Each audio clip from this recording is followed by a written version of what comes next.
श्री गणेशाय नमः। श्री सीतारामाभ्यां नमः। श्री हनुमते नमः। श्री उमापते नमः। श्री गुरुवे नमः। सब संतन की जय जय। जय जय सीता। राधे श्याम।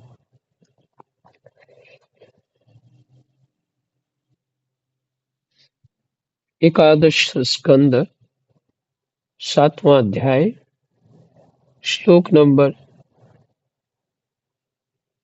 52, 52।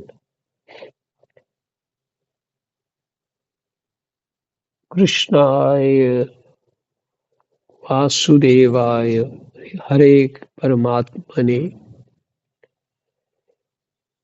प्रणतः क्लेशनाशाय गोविंदाय नमो नमः।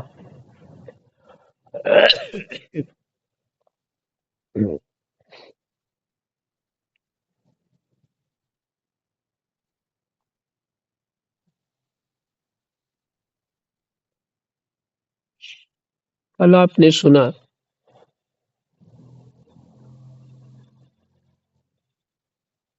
हम घड़ा नहीं है,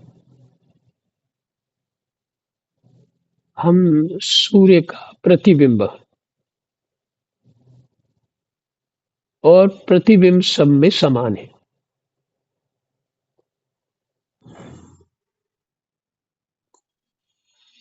और उसी माया ने भ्रमित कर दिया।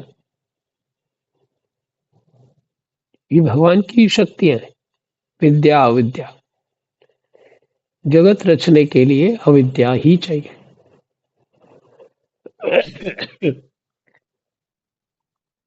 वो त्रिगुणात्मक है।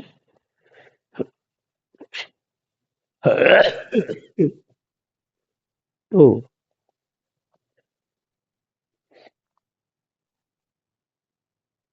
अविद्या से हमें ये लगता है कि हम शरीर हैं, घड़ा है। उसमें जो प्रतिबिंब है सूर्य का, वो हम नहीं है। दृष्टांत यही दिया था कि ये समझाने के लिए कि हम आत्मा है, परमात्मा का प्रतिबिंब है।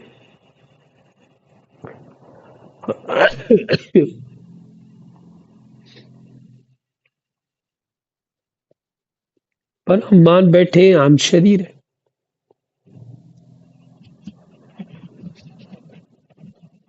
और ये सब कैसे हुआ, दृढ़ क्यों हो गए इसमें? जन्म लेते ही शरीर के सुख दुख चालू हो जाते हैं, चित्त उसी में फंस जाता है।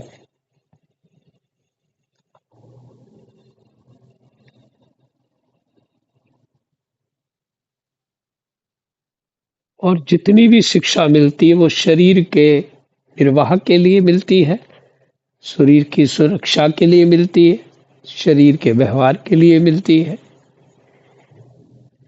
99% हमें ध्यात्म शिक्षा नहीं मिलती। ये तो आप अभी सुन रहे हैं। ये भी परमात्मा संयोग नहीं करते, ये भी छूट जाता। फिर अगला जन्म, फिर वही, चलो स्कूल, अब वही, फिर से तैयारी कि बच्चा बड़ा होके करेगा क्या, बच्चे की शादी कैसे करनी है। ऐसे ऐसे दुर्लंघ पड़ाव होते हैं जीव के लिए, उसको पार करके जीव पहुंचता है और उसी में तन्मय हो जाता है। ये भगवान की माया है, अविद्या है।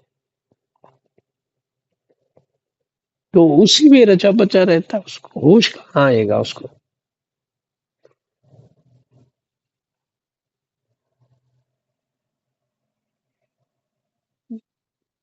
बहते बहते कोई ऐसे लकड़ी को दृष्टांत बाबा लोग देते, बहते बहते लकड़ी कोई किनारे लग जाती है।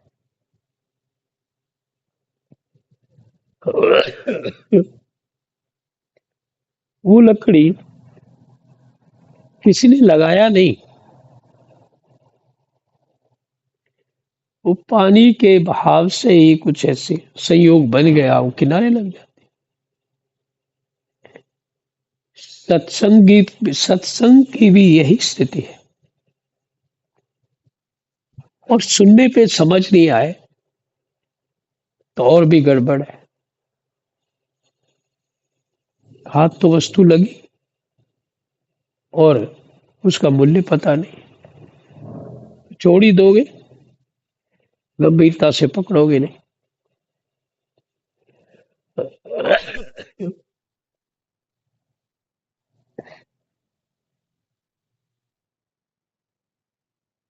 तो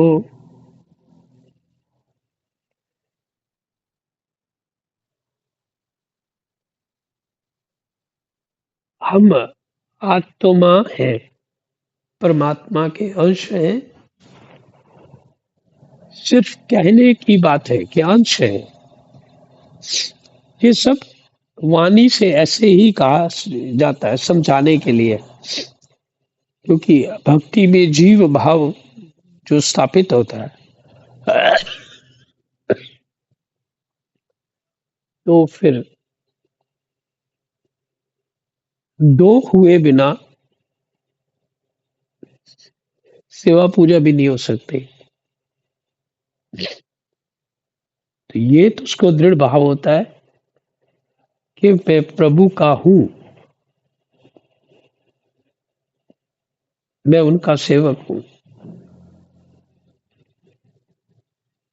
बस उसको जो ये स्वीकार कर लेता है तो उसकी प्रसन्नता का ठिकाना नहीं रहता वास्तव में।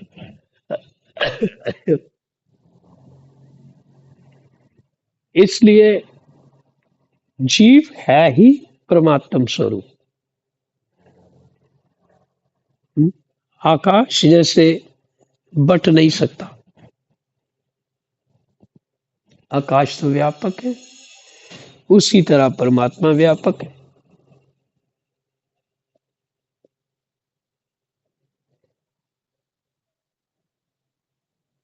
और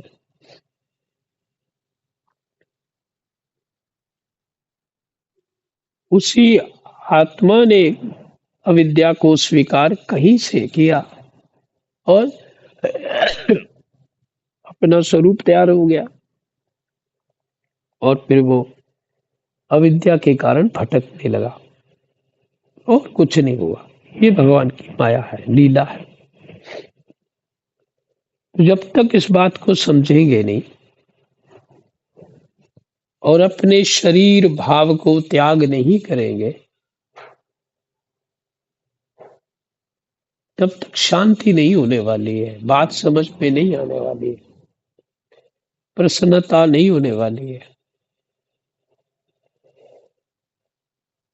क्योंकि शरीर तो बह ही रहा है, दीपक की तरह, दीपक की लौ की तरह बह ही रहा है।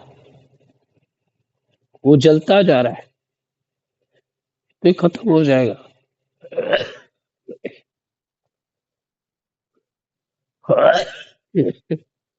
तो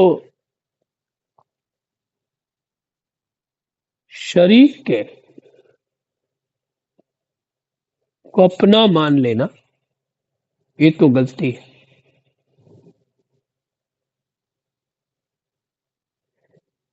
ये बात समझ में आए,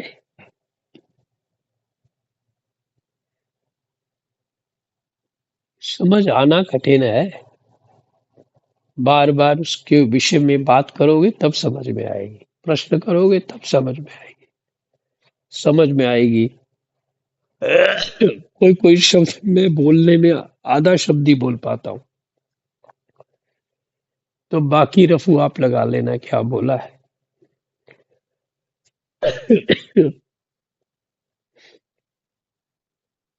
जब मैं शरीर नहीं हूं तो शरीर के दुखों से, सुखों से मुझे क्या लेना देना?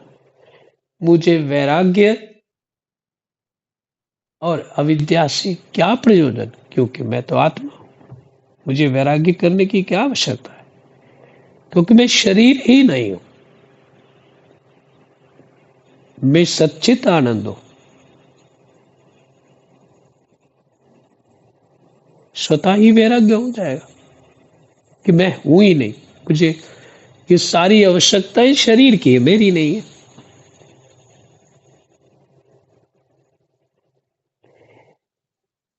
तो ज्ञान इंद्रियों के रसों से भी वैराग्य हो जाएगा, क्योंकि आत्म सुख प्राप्त होने पे ऐसा होगा।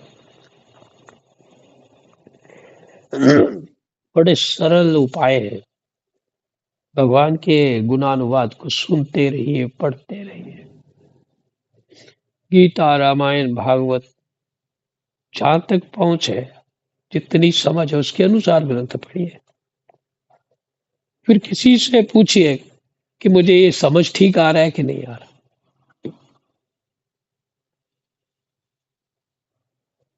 नाम जप करते रहिए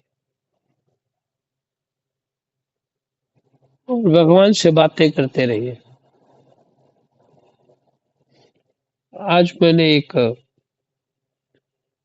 रिकॉर्डिंग में एक पोस्टर डाल दिया। बस ऐसा प्रार्थना भगवान से करते रहिए।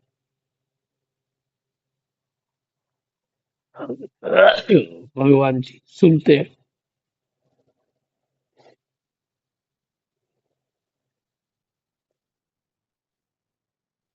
तो दत्तात्रेय भगवान कह रहे हैं कि मैंने सूर्य भगवान से शिक्षा ग्रहण करी।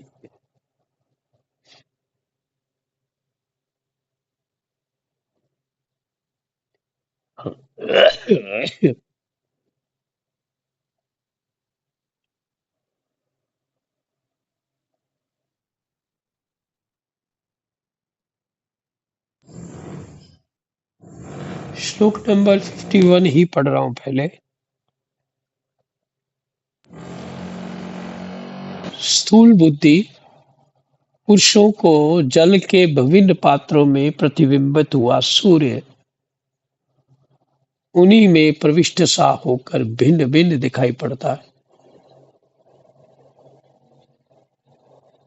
परंतु इससे स्वरूपतः सूर्य अनेक नहीं हो जाता। वैसे ही चल अचल उपाधियों के भेद से ऐसा जान पड़ता है कि प्रत्येक व्यक्ति में आत्मा अलग अलग है।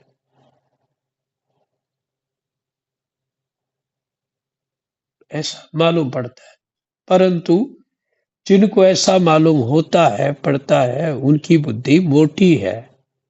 इस श्लोक में लिखा है उनकी बुद्धि मोटी है। असल बात तो यह है कि आत्मा सूर्य के समान ही एक ही है। स्वरूपता उसमें कोई भेद नहीं है। हम सब, पूरा जगत स्वरूपता एक ही है।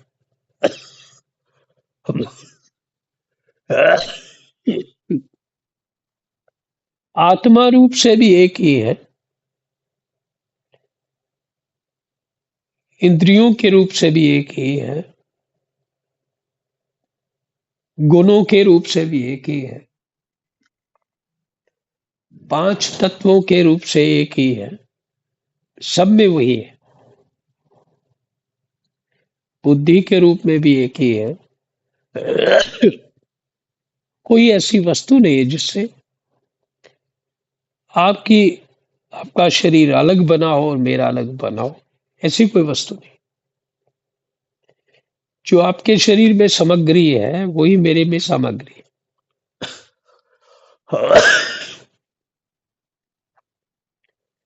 भेद क्या हुआ क्या?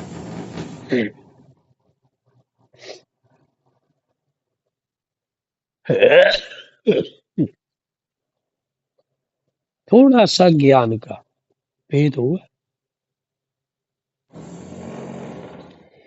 किसी ने रजोगुण ज्यादा पकड़ लिया, किसी ने तमोगुण ज्यादा पकड़ लिया, किसी ने सत्वगुण ज्यादा पकड़ लिया। सत्वगुण वाला तो सबको एक जैसा ही मानेगा, पर रजोगुण वाला और तमोगुण वाला सबको अलग अलग मानेगा। तो भेद कहाँ फर्क आया? सिर्फ समझने में, ज्ञान में।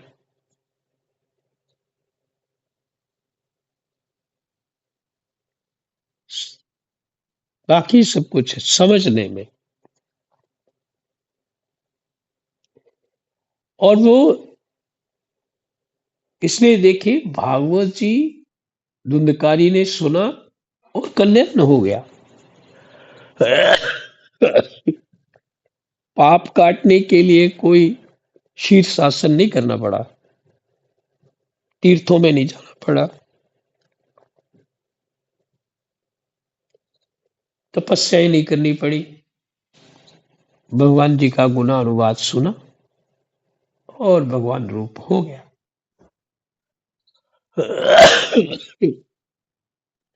कहाँ वो प्रेत था, कहाँ वो भगवत स्वरूप हो गया। इसका अर्थ क्या हुआ? सारा भेद बुद्धि में है,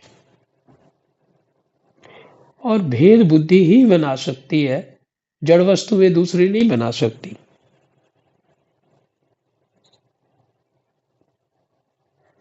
बुद्धि ही भेद बनाती।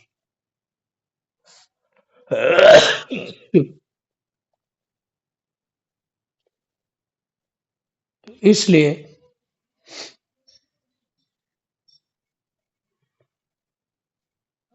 एक होते हुए भी हम अलग अलग अपने आप को मानते हैं। धक्का दे करके सीट में खुद आराम से बैठना चाहते हैं, दूसरे का गला दबा के पैसा लेना चाहते हैं अपने सुख के लिए। ये सब रजोगुण तमोगुण है।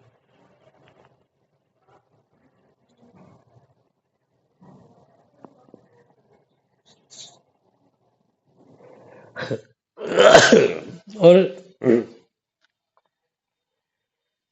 साधक की क्या स्थिति होती है? मिले ना मिले, किसी से टुकड़ा ही मांग लेगा, खा लेगा, चल देगा, कोई समस्या नहीं।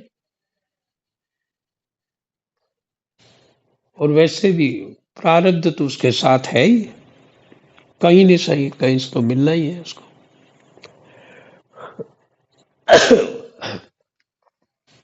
इसलिए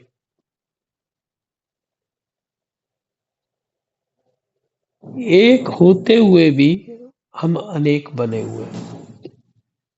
क्या विचित्र लीला है। इसी को माया अविद्या कहते हैं।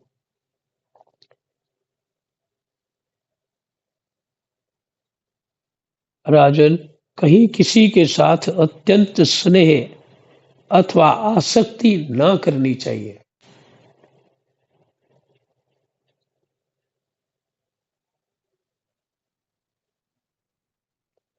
अन्यथा उसकी बुद्धि अपना स्वातंत्र्य खो कर दीन हो जाएगी। हाँ। जो ये मानते हैं ना कि आपस में हमारा बड़ा प्रेम है, समझिए कि वो सुने अपनी स्वतंत्रता खो दी है।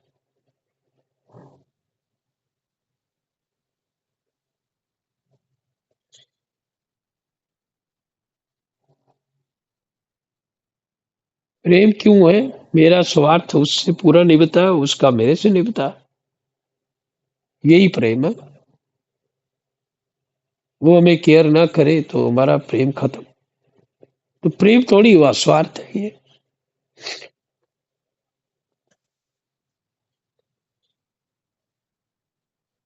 अन्यथा उसकी बुद्धि अपना स्वातंत्र्य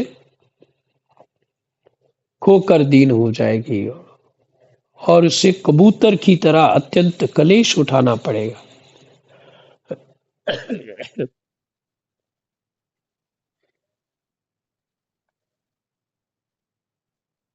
ये दृष्टांत दे रहे हैं। राजन, किसी जंगल में एक कबूतर रहता था। उसने एक पेड़ पर अपना घोंसला बना रखा था। अपनी मादा कबूतरी के साथ वह कई वर्षों तक उसी घोंसले में रहा।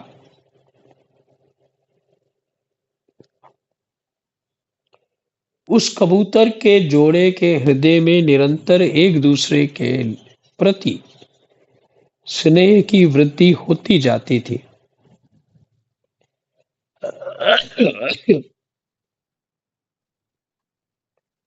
वे गृहस्थाश्रम धर्म में इतने आसक्त हो गए थे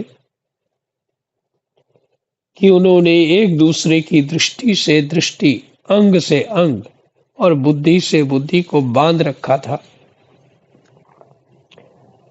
उनका एक दूसरे पर इतना विश्वास हो गया था कि वे निशंक होकर वहां की वृक्षावली में एक साथ सोते, बैठते, घूमते फिरते, ठहरते, बातचीत करते, खेलते और खाते पीते थे।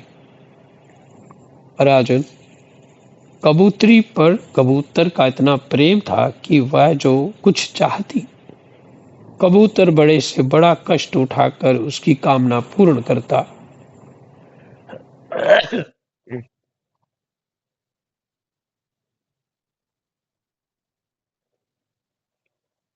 वह कबूतरी भी अपने कामुक पति की कामनाएं पूर्ण करती। समय आने पर कबूतरी को पहला गर्भ रहा। उसने अपने पति के पास ही घोंसले में अंडे दिए।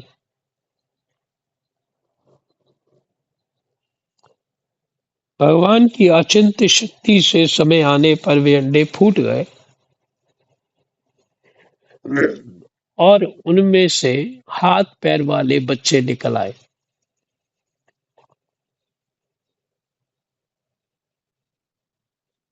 उनका एक एक अंग और रोए अत्यंत कोमल थे।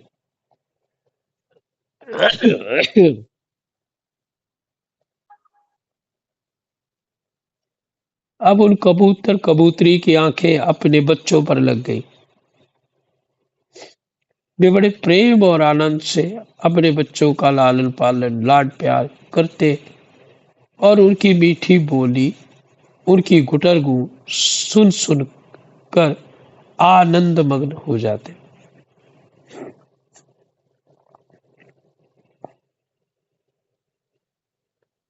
बच्चे तो सदा सर्वदा प्रसन्न प्रसन्न रहते ही हैं।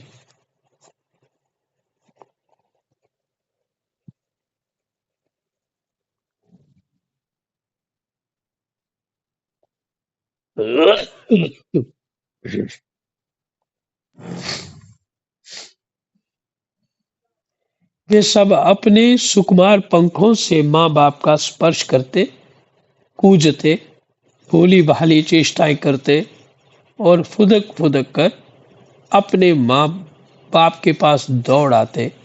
तब कबूतर कबूतरी आनंद मग्न हो जाते। राजन, सच पूछो तो वे कबूतर कबूतरी भगवान की माया से मोहित हो रहे थे।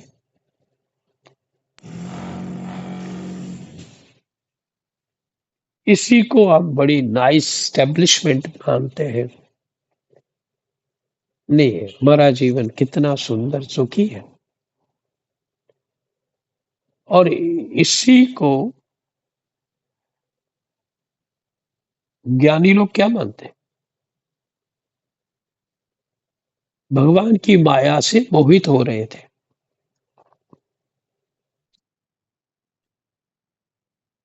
ज्ञानी लोग इसको माया मानते।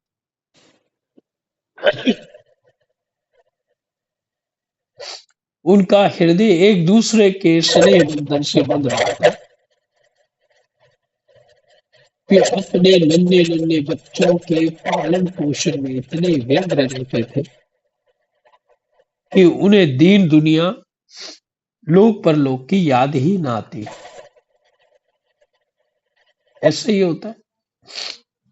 एक दिन दोनों नर मादी अपने बच्चों के लिए चारा लाने जंगल में गए हुए थे। महाराज जी, डिस्टर्बेंस आ रही। अच्छा।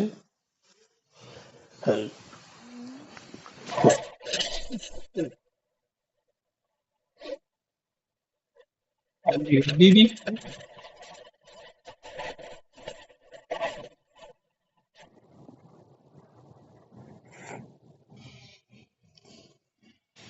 तो जिसको हम सुखी जीवन मानते हैं, वो क्या है?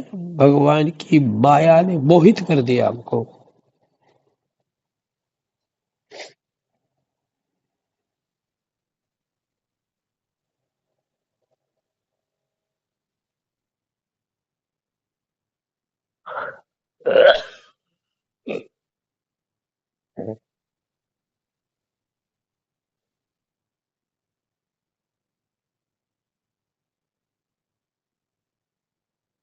तो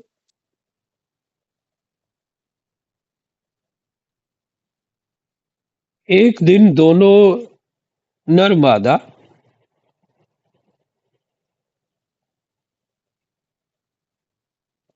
हम्म, अपने बच्चों के लिए चारा लाने जंगल में गए हुए थे, क्योंकि अब उनका कुटुंब बहुत बढ़ गया था।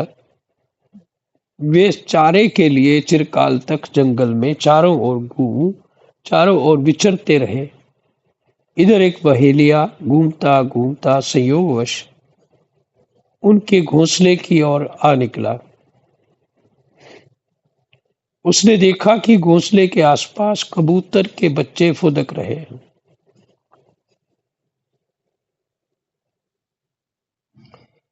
उसने जाल फैलाकर उन्हें पकड़ लिया। कबूतर कबूतरी बच्चों को खिलाने पिलाने के लिए हर समय उत्सुक रहा करते थे। अब वे चारा लेकर अपने घोंसले के पास आए।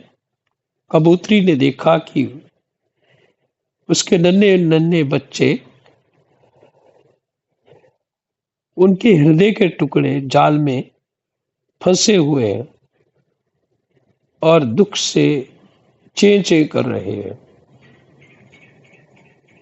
उन्हें ऐसी स्थिति में देखकर कबूतरी के दुख की सीमा न रही।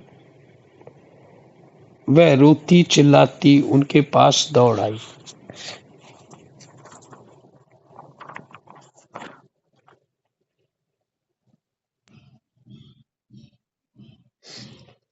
भगवान की माया से उसका चित्त अत्यंत दीन दुखी हो रहा था। वह उमड़ते हुए स्नेह की रस्सी से जकड़ी हुई थी। पहले ही दृष्टांत दिया था कि जिसमें आपका पूरा मन लग गया, जो अच्छी वस्तु लगती है आपको आपको बहुत अच्छी लगती, प्रिय लगती, तुम उसके अधीन हो।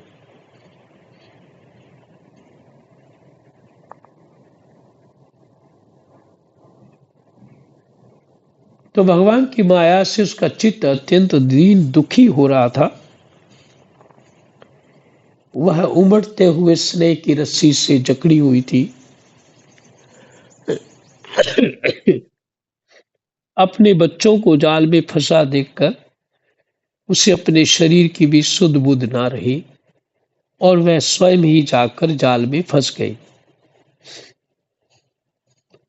जब कबूतर ने देखा कि मेरे प्राणों से भी प्यारे बच्चे जाल में फंस गए और मेरी प्राण प्रिया पत्नी भी उसी दशा में पहुंच गई, तब वह अत्यंत दुखित होकर विलाप करने लगा। सचमुच उस समय उसकी दशा अत्यंत दयनीय थी। मैं अभागा हूँ, दुर्मति हूँ, हाय हाय, मेरा तो सत्यानाश हो गया। देखो देखो, ना मुझे अभी तृप्ति हुई और ना मेरी आशाएं ही पूरी हुई, तब तक मेरा धर्म अर्थ काम का मूल ये गृहस्थाश्रम ही नष्ट हो गया।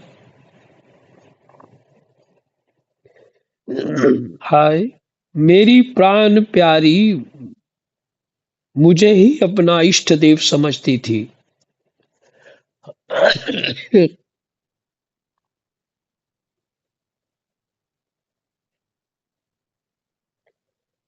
मेरी एक एक बात मानती थी।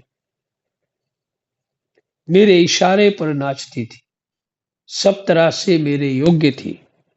आज वह मुझे सूने घर में छोड़कर हमारे सीधे साधे निश्चल बच्चों के साथ स्वर्ग सिधार रही है। मेरे बच्चे मर गए, मेरी पत्नी जाती रही, मेरा अब संसार में क्या काम है। मुझ दीन का ये विदुर जीवन,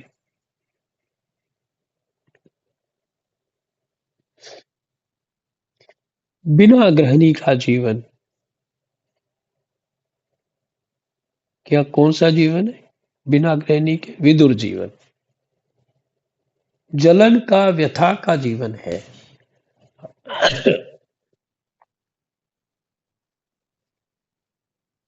अब मैं इसे सूने घर में किसके लिए जीऊं? राजन, कबूतर के बच्चे जाल में फंसकर तड़फड़ा रहे थे। स्पष्ट दिख रहा था कि वे मौत के पंजे में हैं, परंतु वह मूर्ख कबूतर ये सब देखते हुए भी इतना दीन हो रहा था कि स्वयं जानबूझकर जाल में कूद पड़ा। राजन, वह पहेलिया बड़ा क्रूर था। गृहस्थाश्रमी कबूतर कबूतरी और उनके बच्चों के मिल जाने से उससे बड़ी प्रसन्नता हुई। उसने समझा मेरा काम बन गया और वह उन्हें लेकर चलता बना।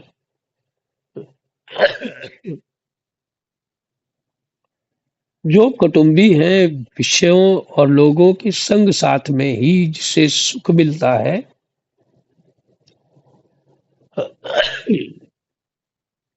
जो कुटुंबी हैं, विषयों और लोगों के साथ संग साथ में ही जिसे सुख मिलता है एवं अपने कुटुंब के भरण पोषण में ही जो सारी सुध बुध खो बैठा है, उसे कभी शांति नहीं मिल सकती। उसे कभी शांति नहीं मिल सकती। वह उसी कबूतर के समान अपने कुटुंब के साथ कष्ट पाता है। यह मनुष्य शरीर मुक्ति का खुला हुआ द्वार है। इसे पाकर भी जो कबूतर की तरह अपनी घर गृहस्थी में ही फंसा हुआ है, वह बहुत ऊंचे तक चढ़कर गिर रहा है। शास्त्र की भाषा में वह आरूढ़ च्युत है। आरूढ़ च्युत है। कि जीवन मिला था मुक्ति का खुला द्वार, ये जीवन है। उसके बाद मुक्ति मिलनी थी और हम इतने अच्छे हैं कि इतना मोह बना लिया, इतना बंधन बना लिया, उनके साथ ही मरना चाहते हैं, जीना भी उनके साथ चाहते हैं, खुद ही बंधन बना लिया। तो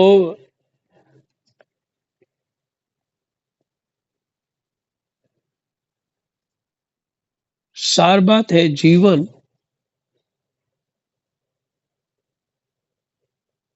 जहां भी हो, जैसे भी हो, मन से और विचार से सबसे हट जाओ, परमात्मा में बुद्धि लगा दो, मन लगा दो। इतना ही करना है, जहां भी बैठे हो। किसी को बताने की आवश्यकता नहीं है।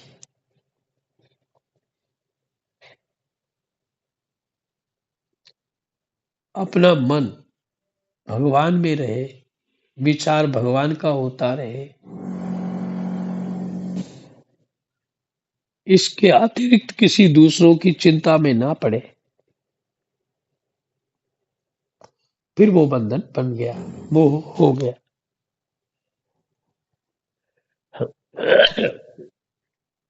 यही है मुक्ति का उपाय। हमारा 7वां अध्याय विश्राम होगा। कृष्णाय वासुदेवाय हरये परमात्मने प्रणतक्लेशनाशाय गोविन्दाय नमो नमः। जय जय सीताराम, राधे श्याम।